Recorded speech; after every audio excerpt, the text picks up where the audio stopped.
Praise the lord, హల్లెలూయా. దేవుని నామానికి మహిమ కలుగును గాక.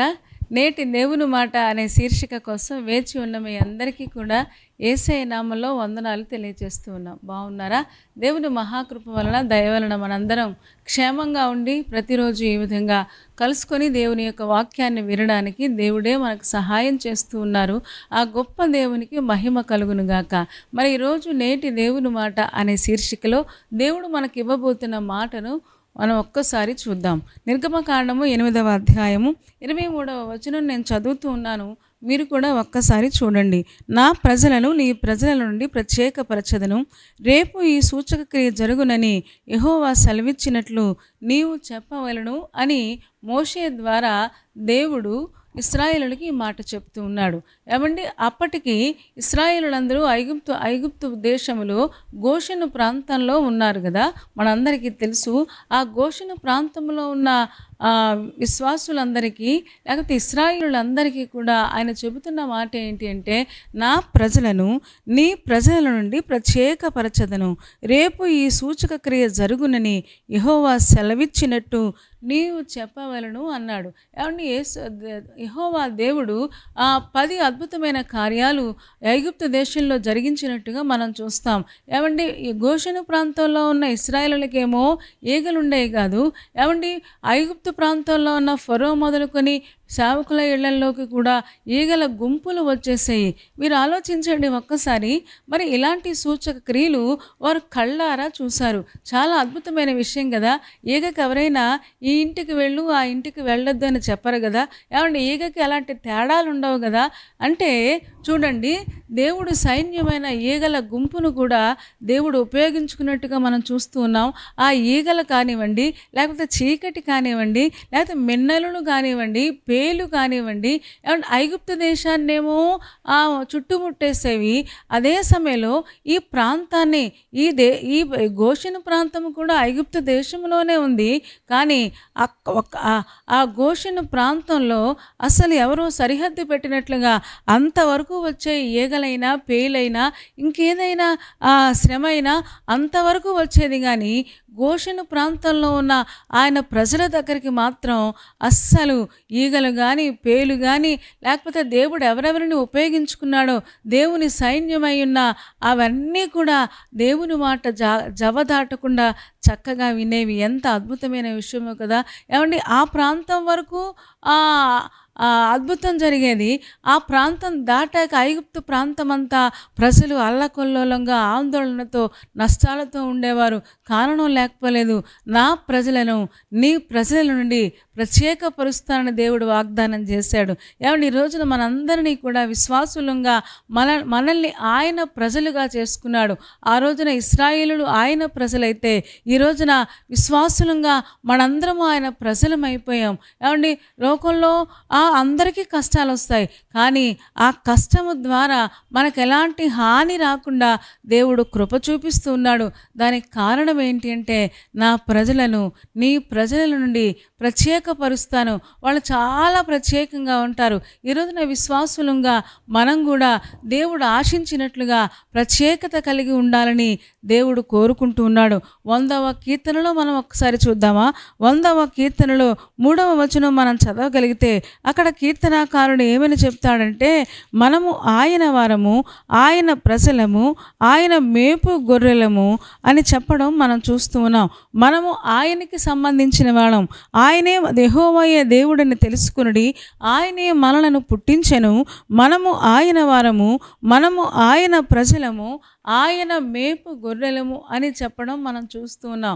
మనము దేవుడికి సంబంధించిన వాళ్ళం. ఏమంటే మనం ఈ లోకానికి సంబంధించిన వాళ్ళం కాదు కదా.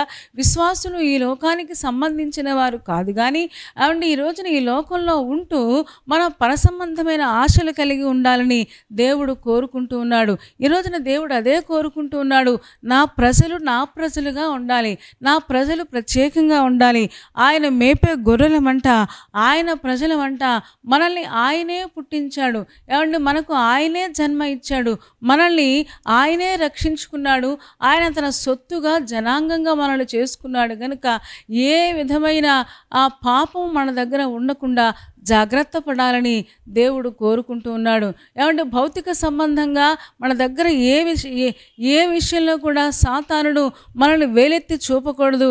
మీ విశ్వాసి ఇలా చేస్తున్నాడయ్యా అని మన మీద నేరారోపణ చేయకుండా దేవుడికి వెళ్ళి పితూరులు చెప్పకుండా మన యొక్క ఆత్మీయ జీవితాన్ని, భౌతిక జీవితాన్ని, మన యొక్క ఆత్మ సంబంధమైన జీవితంలో చక్కగా అడుగులు వేస్తూ ముందుకు సాగిపోవలసిన అవసరత ఎంతైనా ఉంది. మనం ఎప్పటికీ ఆయన ప్రజలముగా ఉండాలి. ఏమంటే ఈగల గుంపులు గోషెను ప్రాంతాన్ని వినాయించినాయంట, పేలు గోషెను ప్రాంతాన్ని మాత్రమే తాకలేదంట. మరి పేలకు ఎవరు చెప్పారు? ఈగలకు ఎవరు చెప్పారు? ఇవన్నిటికీ వడగళ్ళకి ఎవరు చెప్పారు? అన్నీ కూడా ఆయన స్వాధీనంలో ఉన్నాయి. ఆయన సైన్యం కదా. మరి ఈ ప్రాంతంలో వద్దు అంటే దేవుడు ఆ ప్రాంతంలో ఎందుకు వద్దు అన్నాడంటే అక్కడ నా ప్రజలు ఉన్నారు, నా ప్రజలకి సమస్య రావద్దు అని దేవుడు కోరుకున్నాడు. ఈ రోజున విశ్వాసులంగా మనం ఎప్పటికీ ఆయన ప్రజలముగా ఉందుముగాక. అనుకుంటాను, ఈగలు సాధారణంగా ఎక్కడ అపరిశుభ్రంగా ఉంటే అక్కడ చేరతా ఉంటాయి. పవిత్రంగా పరిశుభ్రంగా ఉన్న ప్రాంతంలోకి అవి రాలేవు కదా. ఒకవేళ ఇశ్రాయేలు ప్రజలందరూ కూడా ఆయన మీద ఆనుకొని ఏ విధమైన చిన్న పాపము అంటకుండా వాళ్ళు జీవిస్తూ ఉండడం, అంత మాత్రమే కాదు వాళ్ళ పరిసరాలు అన్నీ కూడా నీట్గా ఉంచుకోవడం మనం చూస్తూ ఉన్నాం. ఎందుకంటే దేవుని పిల్లలు పరిశుభ్రతకు ముందు పీట వేస్తారు కదా, పెద్ద పీట వేస్తారు కదా. దేవుని పిల్లలంగా మనము లోపల బయట ఇల్లు, మన యొక్క పరిసరాలు అన్నీ పరిశుభ్రంగా ఉండాలని పరిశుద్ధాత్మక దేవుడు కోరుకుంటూ ఉన్నాడు. అంత మాత్రమే కాదు, ఎస్తేరు గ్రంథము 3వ అధ్యాయంలో 8వ వచనం నేను చదువుతూ ఉన్నాను. అక్కడ హామాను ఏమంటాడంటే, ఇక్కడ ఒక ప్రజలు ఉన్నారయ్యా, మన దేశంలో కొంతమంది ప్రజలు ఉన్నారు, ఆ ప్రజల యొక్క పద్ధతులు కానీ విధులు కానీ అన్నీ చాలా వ్యతిరేకంగా ఉంటాయి అని చెప్పడం, అహశ్వేరోషు రాజుతో చెప్పడం మనం చూస్తూ ఉన్నాం. 8వ వచనం నేను చదువుతూ ఉన్నాను. అంతటా హామాను అహశ్వేరోషుతో చెప్పినదేమనగా, మీ రాజ్య సంస్థానములన్నిటి యందుండు జనులలో ఒక జాతి వారు చెదిరి ఉన్నారు, వారి విధులు సకల జనుల విధులకు వేరుగా ఉన్నవి, వారు రాజు యొక్క ఆజ్ఞలను గైకొను వారు కారు, కాబట్టి వారిని ఉండనిచ్చుట రాజునకు ప్రయోజనకరము కాదు అని హామాను యూదుల మీద పితూరీలు చెప్పడం మనం చూస్తూ ఉన్నాం. ఈ సందర్భం చూస్తూ ఉంటే సాతానుడు ఎలాగైతే నేరాలు మోపుతాడో విశ్వాసుల మీద, హామాను ఆ రోజులు వాళ్ళ ప్రాంతంలో ఉన్న యూదుల మీద, ఆ రాజ్యంలో చెదరి ఉన్న యూదుల మీద పితూరీలు చెప్తున్నాడు. ఏమని చెప్తున్నాడంటే, మన రాజ్యంలో కొంతమంది ఉన్నారయ్యా, వారి విధులు సకల జనుల విధులకు వేరుగా ఉన్నవి. అండ్ ఈ రోజున ఎంత మంచి సాక్ష్యమో కదా. మన గురించి కూడా మన చుట్టూ ఉన్నవారు, మన ఉద్యోగ స్థలాలలో, లేకపోతే మన కుటుంబంలో, లేకపోతే మనం ఉన్న సమాజంలో, మనం ఉన్న ఊరిలో క్రైస్తవ విశ్వాసుల గురించి ఇలాంటి మంచి సాక్ష్యాన్ని కలిగి ఉంటే ఎంత బాగుంటుందో కదా. వారి యొక్క విధులు వేరుగా ఉంటాయి, వారి పద్ధతులు వేరుగా ఉంటాయి, వారి మర్యాదలు వేరుగా ఉంటాయి. ఈ రోజున అలాగ ఉండాలని దేవుడు కోరుకుంటూ ఉన్నాడు. సకల జాతి విధులకు వేరుగా ఉంటాయి. వాళ్ళు పాపం చేయరు, తప్పు చేయరు, లేకపోతే పాపానికి దూరంగా ఉంటారు, అవిశ్వాసానికి దూరంగా ఉంటారు. వారు అందరికీ సహాయం చేస్తారు, అందరి క్షేమాన్ని కాంక్షిస్తారు. ఈ రోజున క్రైస్తవ విశ్వాసుల గురించి అలాంటి సాక్ష్యం వస్తే ఎంత బాగుండో కదా. హామాన్ అంటున్నాడు, వారి విధులు వేరుగా ఉంటాయి, వారి పద్ధతులు వేరుగా ఉంటాయి. ఆదివారం వస్తే దేవుని సన్నిధికి వెళ్తారు, ఎప్పుడు దేవుని వాక్యాన్ని చదువుకుంటారు, పాపము చేయడానికి భయపడతారు. వాళ్ళు అందరూ తాగుతూ ఉంటే అందరిలాగా సంతోషించడానికి వాళ్ళు ఇష్టపడరు, అందరిలాగా పాపం చేయడానికి వాళ్ళు ఇష్టపడరు అని ఈ రోజున క్రైస్తవ విశ్వాసుల గురించి కూడా ఇలాంటి సాక్ష్యం రాగలిగితే ఎంత బాగుండో కదా. ఎందుకు అంటే, నా ప్రజలను నీ ప్రజల నుండి ప్రత్యేకపరుస్తాను. అంత మాత్రమే కాదు, రేపు ఈ సూచక క్రియ జరుగుద్ది, అద్భుతాలు జరుగుతాయి, ఆశ్చర్యకార్యాలు జరుగుతాయని మోషే ద్వారా ఫరోకు చెప్తున్నాడు. అదే సమయంలో ఇశ్రాయేలులకు కూడా చెబుతున్నట్టుగా మనం చూస్తున్నాం. విశ్వాసులంగా మనం కూడా ప్రత్యేకంగా ఉండడానికి ప్రయత్నం చేద్దాం. ప్రత్యేకంగా ఉండడం అంటే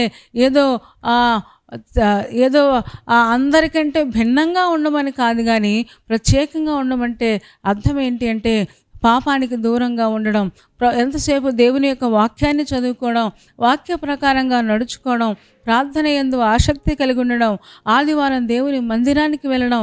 ఈ రోజున మన విధులు, మన పద్ధతులు, మన ప్రవర్తన అంతా కూడా దేవుని నామానికి మహిమ తెచ్చే విధంగా ఈ రోజున చూడండి, యూదుల విధులు హామానికి వింతగా అనిపించినాయి. వారి యొక్క జాతి చాలా సపరేట్గా ఉన్నారు, వాళ్ళు చాలా ప్రత్యేకంగా ఉన్నారని ఒకవేళ వాళ్ళ మీద దురుద్దేశంతో చెప్పినా కానీ మంచి విషయం చెప్పినట్లుగా మనం చూస్తూ ఉన్నాం. ఈ రోజున విశ్వాసులంగా మనం కూడా ప్రత్యేకమైన జీవితం కలిగి ఉండాలని, పవిత్రమైన జీవితాన్ని కలిగి ఉండాలని, పాపానికి దూరంగా వెళ్ళిపోవాలని, ఏదైనా కీడు కలిగించేది ఉంటే కలహానికి దూరంగా ఉండాలని ఈ రోజున దేవుడు కోరుకుంటూ ఉన్నాడు. మరి అలా చేయడానికి పరిశుద్ధాత్మ దేవుడు మనందరికీ సహాయం చేయనుగాక.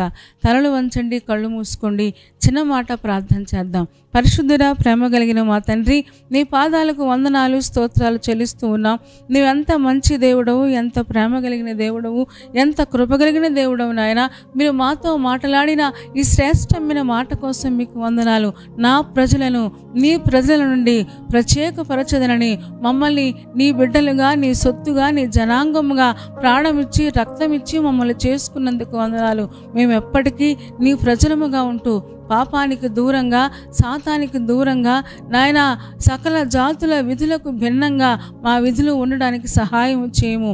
వాక్యాన్ని అనుసరించడానికి, వాక్య ప్రకారంగా జీవించడానికి మాకందరికీ కృప చూపించము. తిరిగొచ్చిన ఒక్కొక్క విశ్వాసిని దీవించము.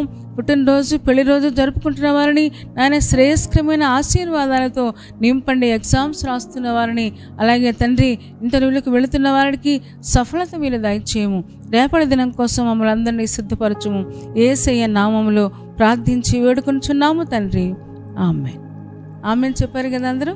చాలా సంతోషం. చాలా ఓపికగా, శ్రద్ధగా దేవుని యొక్క వాక్యాన్ని మీరు వింటూ ఉన్నారు. మిమ్మల్ని బట్టి మేము చాలా సంతోషిస్తూ ఉన్నాం. కార్యక్రమం మీకు నచ్చితే లైక్ చేయండి, షేర్ చేయండి, కామెంట్ కూడా పెట్టండి. అంత మాత్రమే కాదు, ఇంకా ఈ ఛానల్ని సబ్స్క్రైబ్ చేసుకోకపోతే డాక్టర్ స్పర్జన్ యూట్యూబ్ ఛానల్ని సబ్స్క్రైబ్ చేసుకోండి. తద్వారా నోటిఫికేషన్స్ అన్నీ వస్తాయి, మా కార్యక్రమాలన్నీ మీరు చూడొచ్చు. సరేనా అండి? దేవుని చిత్తమైతే మరలా రేపు ఉదయం మళ్ళీ కలుసుకుందాం. అప్పటి వరకు దేవుని మహాకృప మనందరికీ తోడయుండును గాక. ఆమేన్, ఆమేన్.